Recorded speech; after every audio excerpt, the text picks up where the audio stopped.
comigo, nos diz o Senhor, porque o reino dos céus está perto.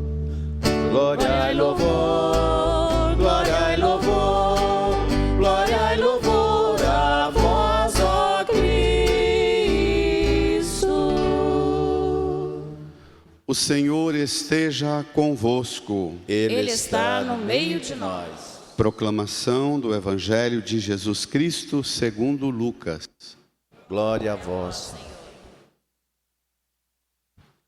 Naquele tempo, vieram algumas pessoas trazendo notícias a Jesus a respeito dos galileus que Pilatos tinha matado, misturando seu sangue com o dos sacrifícios que ofereciam. Jesus lhes respondeu: vós pensais que esses galileus eram mais pecadores do que todos os outros galileus, por terem sofrido tal coisa? Eu vos digo que não. Mas, se não vos converterdes, ireis morrer todos do mesmo modo. E aqueles 18 que morreram, quando a torre de Siloé caiu sobre eles, pensais que eram mais culpados do que todos os outros moradores de Jerusalém? Eu vos digo que não. Mas, se não vos converterdes, ireis morrer todos do mesmo modo. E Jesus contou esta parábola. Certo homem tinha uma figueira plantada na sua vinha. Foi até ela procurar figos e não encontrou. Então disse ao vinhateiro: já faz 3 anos que venho procurando figos nesta figueira e nada encontro. Corta-a. Por que está ela inutilizando a terra? Ele, porém, respondeu: Senhor, deixa a figueira ainda este ano. Vou cavar em volta dela e colocar adubo. Pode ser que venha a dar fruto. Se não der, então tu a cortarás. Palavra da salvação. Glória a vós, Senhor. Glória e louvor, glória e louvor, glória e louvor a vós, ó Cristo. Nos recolhamos por um tempo em oração. Peçamos ao Divino Espírito Santo o auxílio necessário para que por ele alcancemos a graça da compreensão da palavra e sejamos por ela hoje, agora, transformados. Rezemos.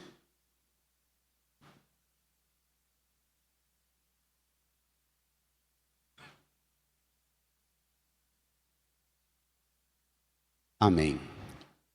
Irmãs e irmãos, estamos a caminho da Páscoa.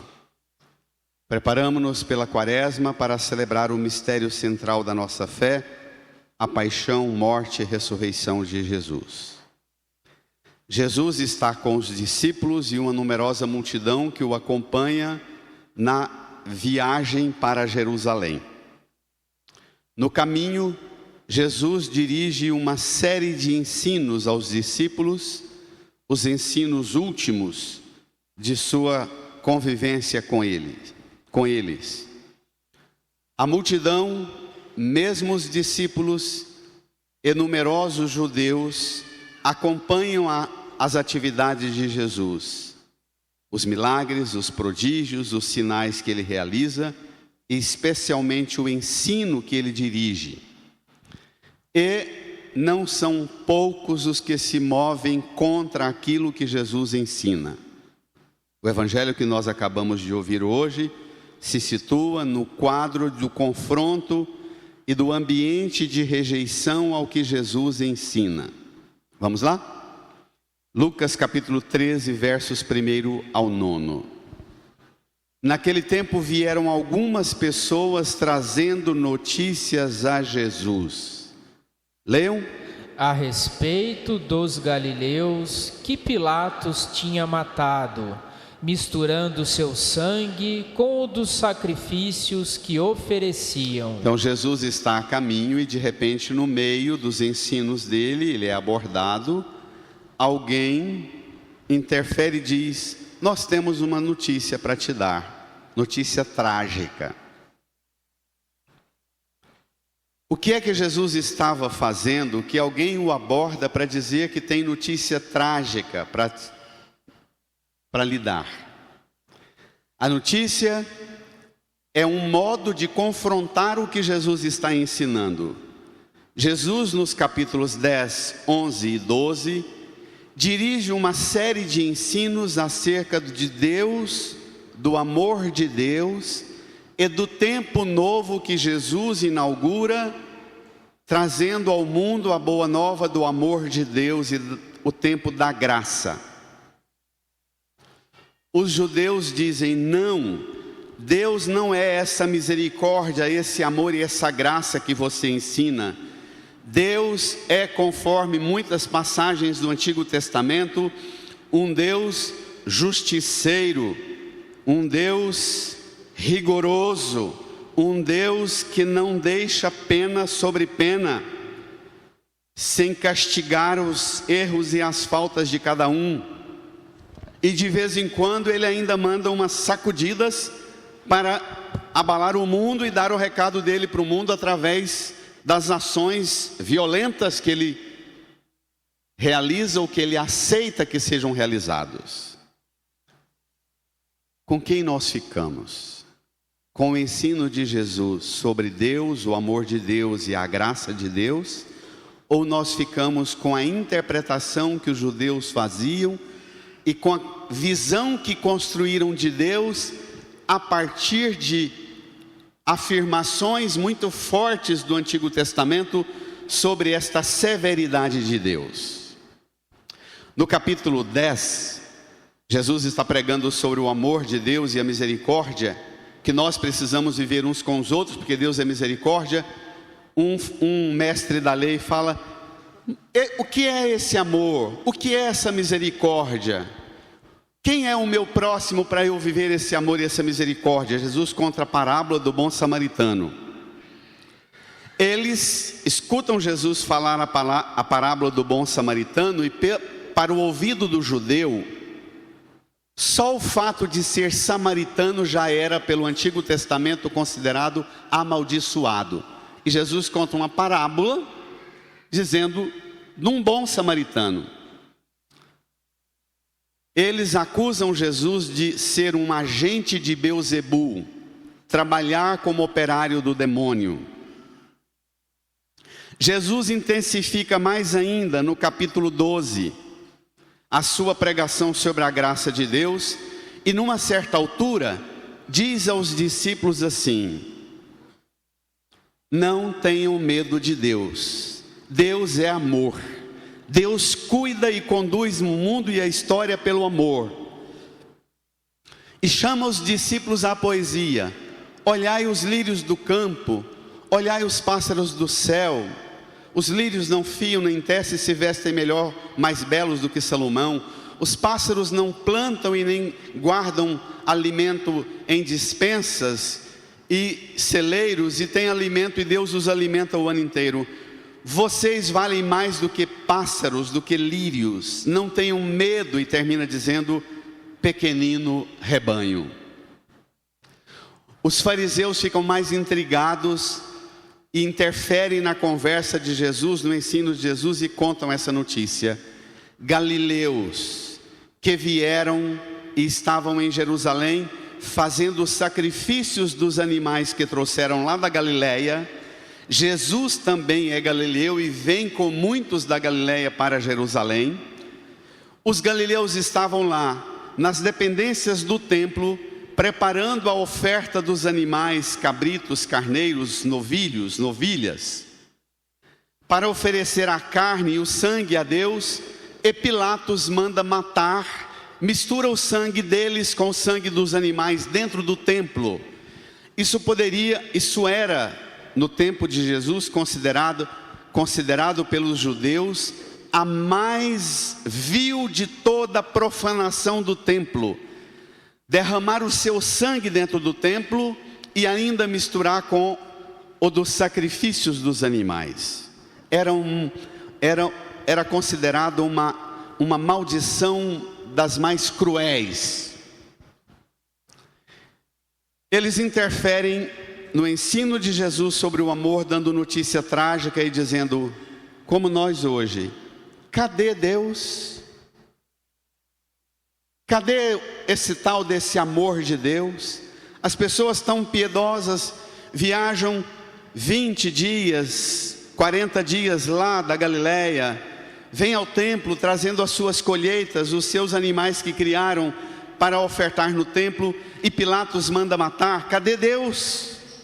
Esse Deus de amor que você ensina?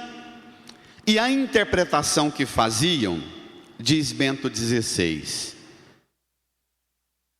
segundo a mentalidade do tempo, do povo do tempo de Jesus, se pensava que tal desgraça tivesse abatido sobre as vítimas por causa de alguma culpa grave. Nós não sabemos, mas Deus sabe. Algum pecado grave cometeram e Deus castigou. Jesus deseja guiar seus ouvintes a um outro aspecto, a necessidade de conversão. Não aceita esta interpretação que faziam e recomendam aos seus ouvintes um caminho novo. Não propõe em termos moralistas, mas realistas, com uma resposta adequada aos acontecimentos tristes da humanidade. Nós precisamos aprender a responder aos que sofrem as tragédias da vida, responder com a fé. O problema é que nós, pela primeira vez na história da humanidade, geramos um povo que tem uma formação intelectual, que tem acesso à informação, que tem estudo, tem letra, tem ciência, mas pela primeira vez nós convivemos com um povo informado que não gosta de notícia.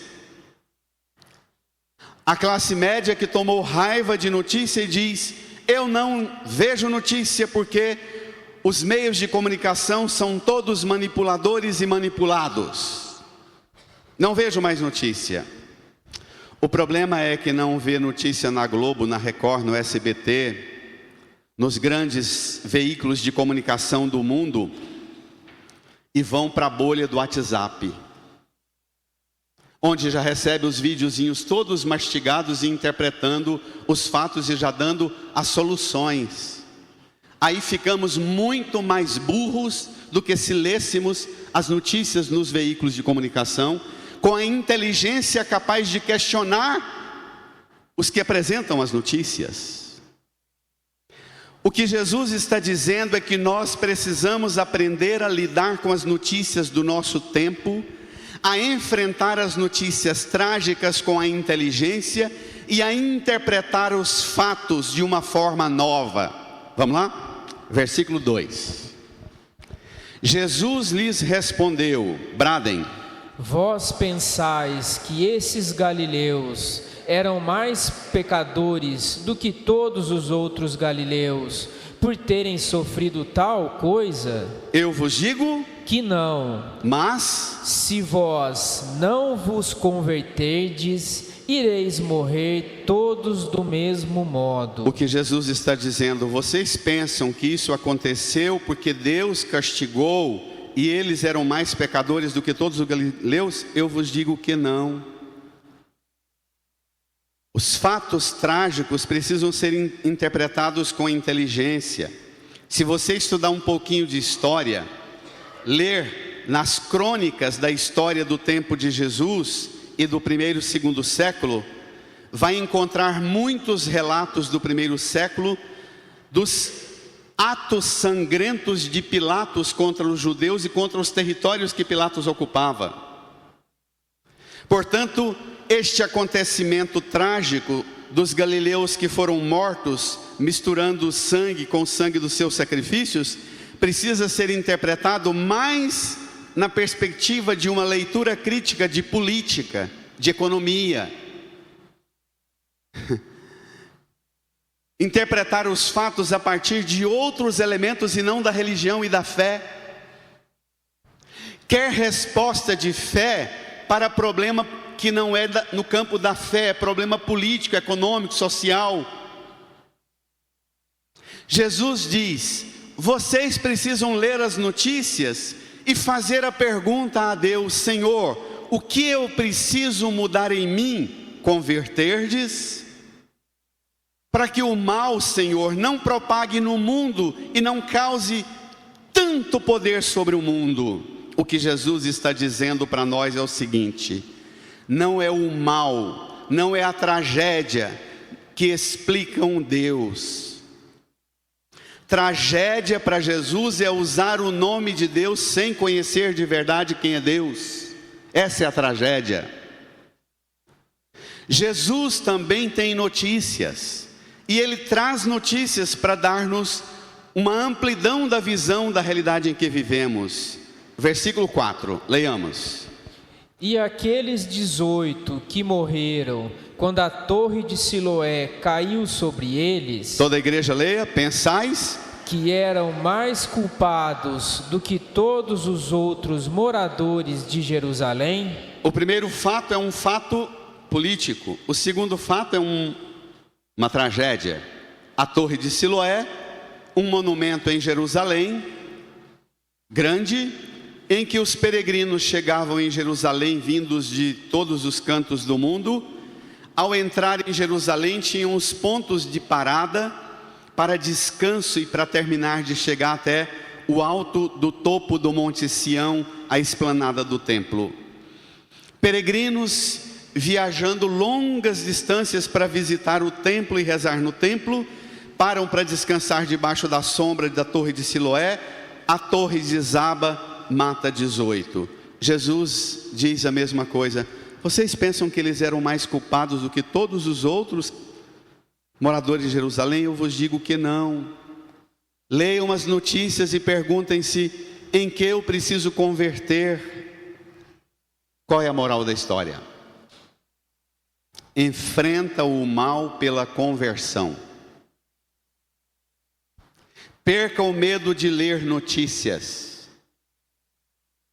Leia, fique por dentro dos acontecimentos do mundo e faça a seguinte pergunta para você: Senhor, o que eu preciso mudar em minha vida para que esses males do mundo, das catástrofes e tragédias naturais, o desabar de um prédio, ou a tragédia da imposição violenta dos regimes dos Pilatos de ontem e de hoje, o que eu preciso fazer? Enfrenta o mal pela força da conversão. Só pela conversão você alcança uma resposta de fé para quem vive as tragédias e sofrimentos no mundo. Está claro? Ainda nem tanto, mas vai ficar claro. Violência, tragédia, fatalidade, todo tipo de mal não explica Deus, não define Deus, não diz quem é Deus. Para Jesus é a partir da conversão, da metanoia, a mudança de mentalidade e a mudança de meta, que faz a gente ajustar a vida segundo o querer e a vontade de Deus. Enfrentar todo tipo de mal pela conversão, porque só a fé que muda-me é capaz de me levar ao encontro daqueles que sofreram a tragédia que Pilatos impôs, ou que um acidente natural impôs, uma torre que caiu, e ajudar a pessoa a enfrentar a tragédia com a força da fé, e não a se conformar e dizer: Deus quer, eram culpados, é assim que Deus rege o mundo, com o controle remoto, manda bênção sobre uns, desgraça sobre outros, tragédia sobre outros. Não, Deus é amor e só é amor. Não há outro modo de Deus governar senão pelo amor. É isso que Jesus quer dizer-nos. E agora você vai ter o enfrentamento mais difícil de sua vida para entender o que é conversão. O que é ler as notícias e ficar sabendo dos problemas do mundo, e se interessar pelos problemas do mundo, e dar resposta de fé para quem vive as tragédias do mundo. Eu me obrigo Eu me lembrava hoje, quando a gente era jovem, que veio estudar, ia para a praça universitária, ia para a biblioteca.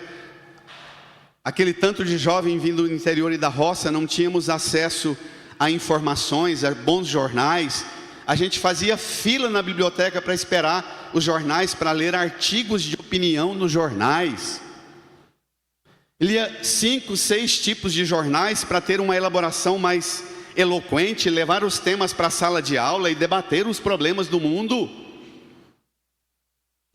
Aí vem uma classe média com todos os recursos que tem de inteligência, de sabedoria, de formação, e diz: não gosto de notícia, mas vive dentro da bolha do WhatsApp. Por favor, sai dessa bolha e entra na frequência de Jesus. Versículo 6, vamos lá? E Jesus contou esta parábola. Certo homem tinha uma figueira plantada na sua vinha. Certo homem tinha uma figueira plantada na sua vinha. Foi até ela procurar figos e não encontrou. Então disse ao vinhateiro: já faz 3 anos que venho procurando figos nesta figueira e nada encontro. Vai, corta, porque está ela inutilizando a terra. Volta para cá, espere lá. Certo homem tinha uma figueira plantada na vinha. Vinha aqui é o coletivo de qualquer lavoura e plantação. Não é roça de uva, plantação de uva. Tinha uma figueira plantada na vinha. Vai até ela procurar figos. Esse certo homem que plantou a vinha é o Pai eterno, que plantou Israel na terra da Palestina. Tem 3 anos que ele vai nessa terra procurar figos e não encontra. 3 anos está falando do ministério de Jesus. Jesus nasceu, até os 30 anos ele ficou no escondido do mistério da vida de Nazaré. Aos 30 anos ele foi batizado, iniciou seu ministério. 3 anos ele pregou a boa nova do Evangelho e com 33 foi morto na cruz. Aqui ele está subindo para Jerusalém, está indo para Jerusalém para o desfecho da sua morte. O homem que plantou a figueira é Deus. O vinhateiro, o peão que trabalha na lavoura, que o dono da roça fala: já faz 3 anos que eu venho buscar figo e não me encontro, corta, porque ela está inutilizando a terra. Esse peão que trabalha na lavoura é o próprio Jesus. Jesus conta esta parábola para dizer aos ouvintes que contestavam a pregação deles sobre o amor e a misericórdia de Deus, para corrigir a mentalidade deles e apresentar quem Ele é. Vamos ver? Versículo 8. Ele, porém, respondeu, brada: Senhor, deixa a figueira ainda este ano, vou cavar em volta dela e colocar adubo. Pode ser que venha a dar fruto, se não der, então tu a cortarás. Pronto. Moral da história: cada um de nós é uma árvore plantada por Deus neste mundo. Você é uma árvore abençoada que Deus plantou, sabendo que o que Ele plantou é perfeito e tem condições de dar frutos. Nós perdemos a capacidade pelo pecado de produzir bons frutos e Ele mandou Jesus para cuidar de nós. E o próprio Jesus intercede por nós dizendo ao Pai: Senhor, deixa a figueira ainda este ano, vou cavar em volta dela e colocar adubo. Jesus está dizendo que aquele Deus justiceiro, vingativo, que deixa a torre cair para matar 18, ou Pilatos matar outros no templo, aquele Deus é o mesmo Deus que apresenta uma outra face, a face do seu Filho, o intercessor, que junto do Pai, sentado à direita do Pai, ou pregado na cruz, intercede por nós para dizer ao Pai: Pai, deixa esta árvore, essa planta, vou cavar em volta dela e colocar adubo. Ele cava pela palavra, ele cava, pasmem, pela pregação da igreja. A pregação é desconfortável, é chata. A pregação incomoda a gente, porque a pregação é uma ferramenta cavando o chão duro da mente, do coração, da alma, da vida da gente, para amolecer esse chão, para que esse chão receba adubo, receba a chuva da bênção de Deus, e a gente volte a ser nutrido pelo adubo da graça e do amor de Deus, regado e irrigado pelo sangue do amor de Deus, e volte a produzir frutos. A pregação e a palavra são uma ferramenta com a qual Deus cava e amolece o chão duro. E o corpo e sangue de Jesus oferecido daqui a pouco, aqui no altar, é o próprio adubo, para que você não saia daqui dizendo que você não tem condições de produzir bons frutos. Ele, brada, vai igreja.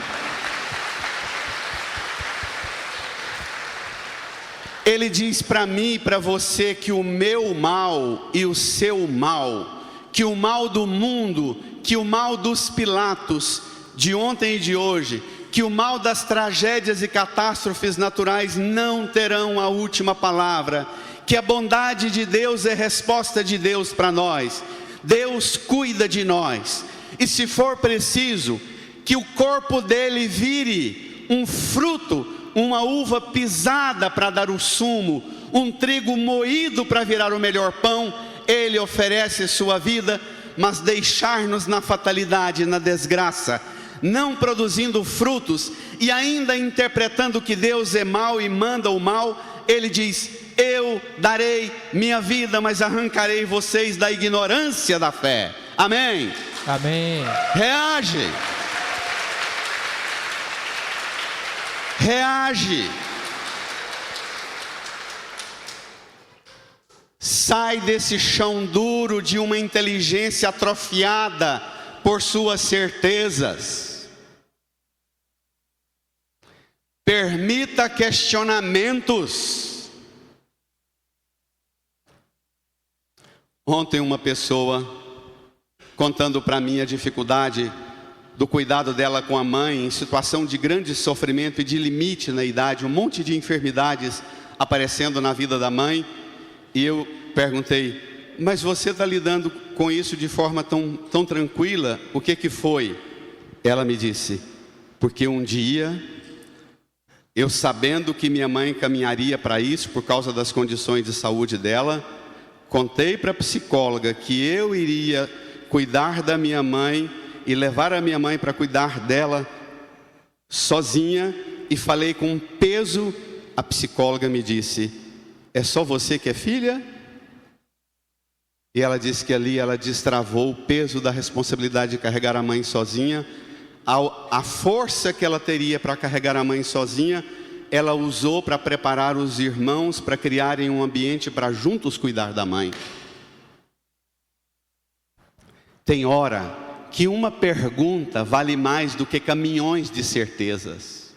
Tem hora que você vai no psicólogo querendo caminhão de certeza, e você precisa levar para casa a desagradável pergunta que arranca você da presunção de suas certezas, de achar que você vai dar conta de carregar o peso do mundo.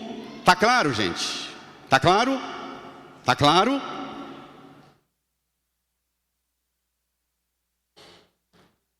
O que Jesus está dizendo para mim e para você, que Deus dá a vida como dom. Dar fruto é dom. Ser cuidado por alguém é um dom.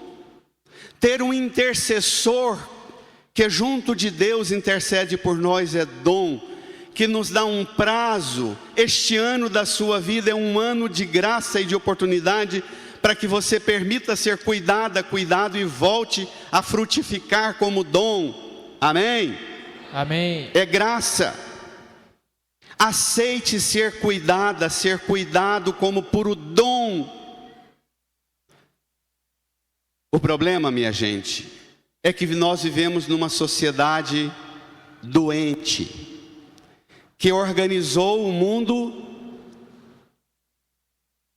a partir da manipulação de nossas consciências em modelos e protótipos idealizados.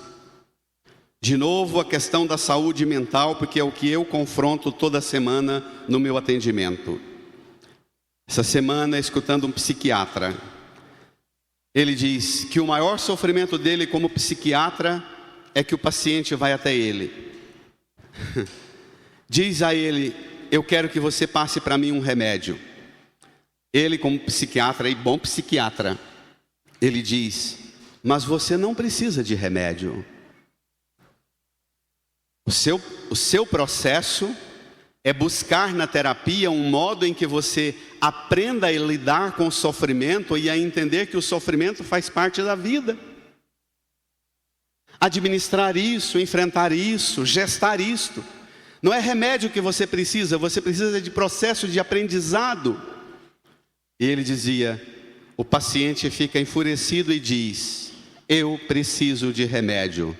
E o psiquiatra dizia: a indústria do remédio e a cultura da felicidade o tempo inteiro, o tempo todo, eu preciso ser feliz o tempo inteiro, o tempo todo, faz uma pessoa que não é doente se colocar como doente porque quer um remédio, porque ela quer apresentar-se como feliz o tempo inteiro. Ela não quer confrontar com os dramas da vida e da existência. Olhe para a cruz. Jesus na cruz é a resposta definitiva de Deus. Perca o medo de sofrer. Esta semana, quinta-feira, dia 20, às 6:01 da manhã, nós entramos no outono, aqui no hemisfério sul. O outono é o período das árvores, das plantas, amadurecerem os frutos e permitirem as colheitas. A figueira tem ciclos: primavera, verão, outono, inverno. Na primavera brotou, floriu, desapegou da brota viçosa, despojou-se das flores. Ninguém fica florido e bonito e feliz o tempo inteiro. Ninguém é chamado por Deus a ser um pé de ipê florido o ano inteiro. O pé de ipê flore em agosto e fica no máximo 22, 23 dias naquele esplendor. O resto ele some no meio da floresta, ninguém nem percebe. O que o Senhor pede de você é que você se abra ao ciclo e ao processo natural de tua possibilidade. Certo homem tinha uma figueira plantada na vinha e veio até ela procurar figos. Ele não veio no pé de figo procurar laranja, manga, abacate. Em você ele procura o que ele sabe que você tem condições de produzir. Amém? Amém. Ele não exige de você aquilo para o qual você não tem condições. E não tendo condições para aquilo que você tem condições, ele providencia. Precisamos voltar a criar uma relação mais reconciliada com a natureza e ver como é que uma árvore, uma planta vive os seus ciclos, para que nós também saibamos respeitar os nossos ciclos. Em nós a primavera, o verão, o outono, o inverno. O outono, desfazer dos frutos, e depois o inverno vem e é desfazer de tudo, das folhas, dos galhos pequenos, dos frutos que não maduraram direito, desfazer das cascas e deixar os ventos secos de agosto e setembro arrancar tudo que é velho em nós, para quando aparecerem os primeiros trovões de setembro, outubro, voltamos a brotar e a florescer e dar o fruto no tempo certo. Amém? Amém. Reage. Olhe para você como uma árvore cuidada, cavada e adubada, e passe a ter um olhar mais cíclico de respeito com os seus processos, e não permita que a tragédia lhe explique Deus. Que os Pilatos de ontem e de hoje, que governam pelo poder da manipulação das consciências e da violência explique Deus. Só o amor, só a paixão de Cristo, só a cruz nos diz onde Deus pode chegar. Frutifique, não por medo, mas frutifique por graça e por dom de ser cuidado pelo dom de Deus. Amém? Amém. Use a sua inteligência, use o seu amor para interpretar as notícias, para averiguar os fatos, os acontecimentos do mundo e ajudar o mundo a superar os males das tragédias violentas dos Pilatos de ontem e de hoje, ou das tragédias naturais. Ofereça o seu fruto para diminuir a força do mal que se instala e ameaça instalar-se. Supere a superficialidade, aprofunde no conhecimento das coisas. Eu me obrigo a entrar nos 5 principais veículos de comunicação do mundo sobre economia. Eu leio ao menos as manchetes e alguns artigos para entender a lógica do mundo.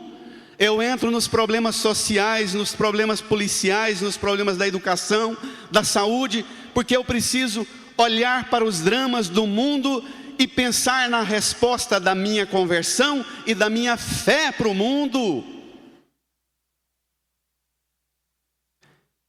Nós criamos uma classe média que tem horror à mídia e agora tem ódio da justiça, tem ódio da ciência.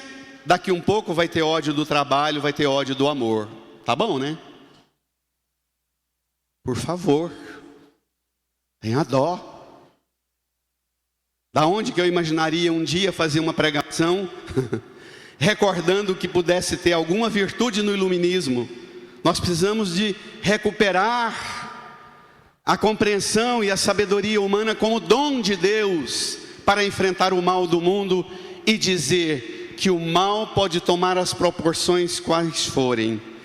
A desgraça e a tragédia pode fazer o barulho que for, mas a resposta de Deus será sempre o barulho da ferramenta cavando ao redor de nós e adubando-nos com o corpo e sangue do Senhor, para nos devolver as condições que Ele sabe que nós temos para ter uma vida frutuosa.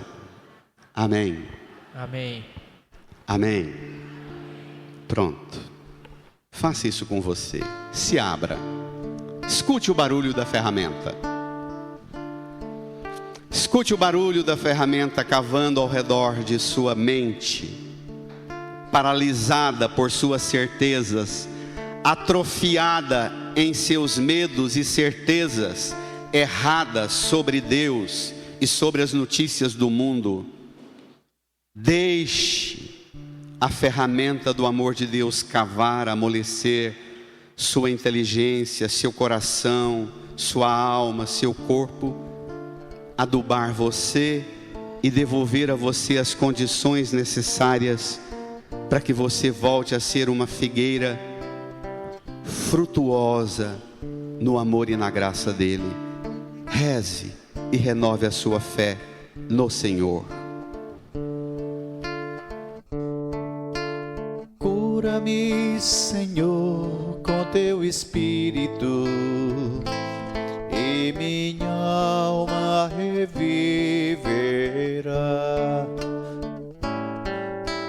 Cura-me, Senhor, com teu Espírito, e minha alma reviverá.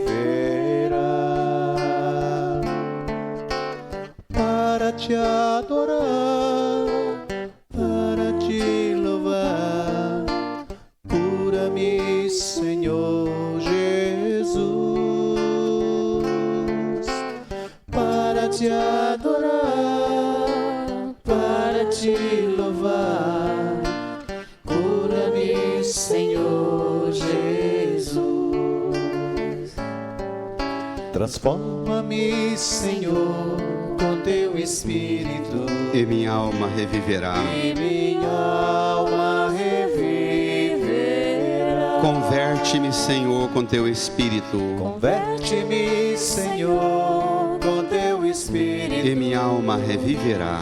E minha alma reviverá. Vamos cantar para te adorar, Para te adorar, para te louvar. para te louvar. Converte-me, Senhor. Converte-me, Senhor Jesus.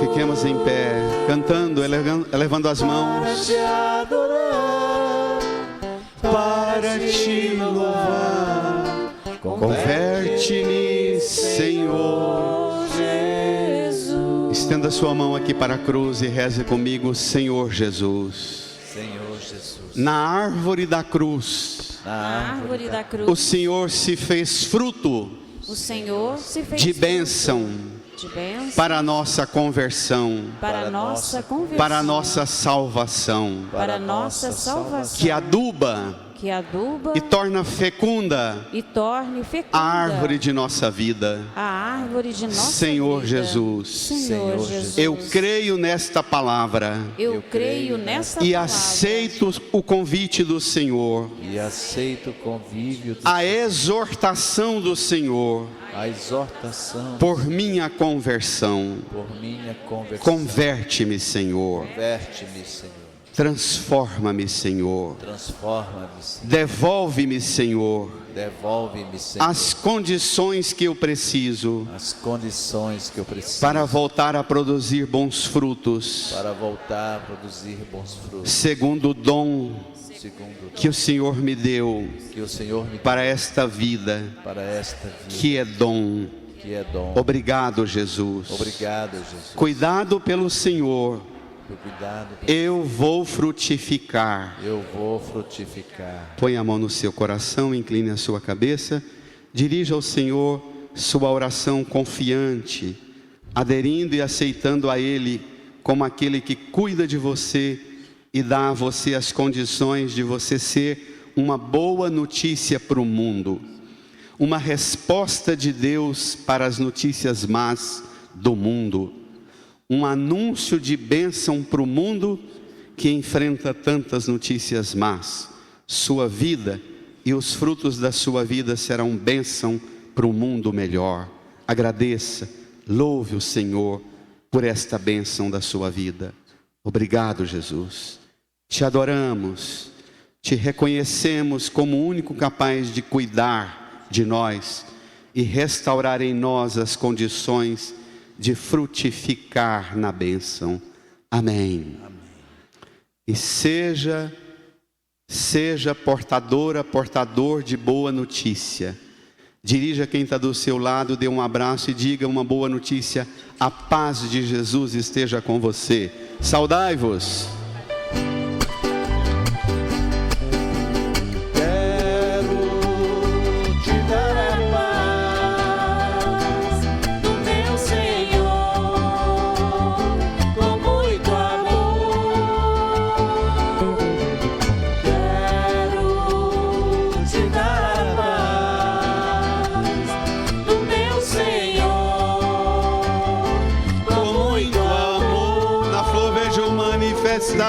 Na flor vejo manifestar o poder da criação.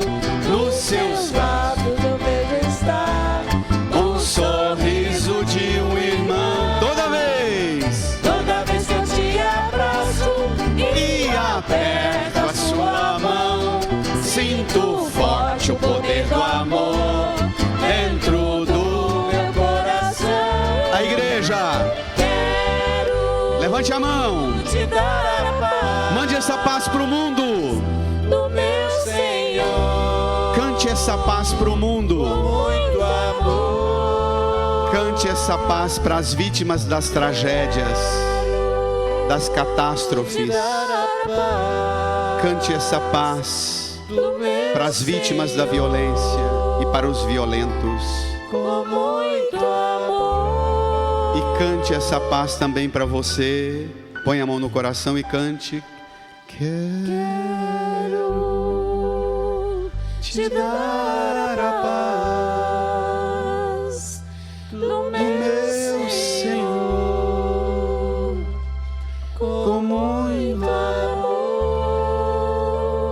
professe com firmeza: creio. Em Deus Pai Todo-Poderoso, Criador do céu e da terra, e em Jesus Cristo, seu único Filho, nosso Senhor, que foi concebido pelo poder do Espírito Santo, nasceu da Virgem Maria, padeceu sobre Pôncio Pilatos, foi crucificado, morto e sepultado, desceu à mansão dos mortos, ressuscitou ao terceiro dia, subiu aos céus, está sentado à direita de Deus Pai Todo-Poderoso, onde há de vir a julgar os vivos e os mortos. Creio no Espírito Santo, na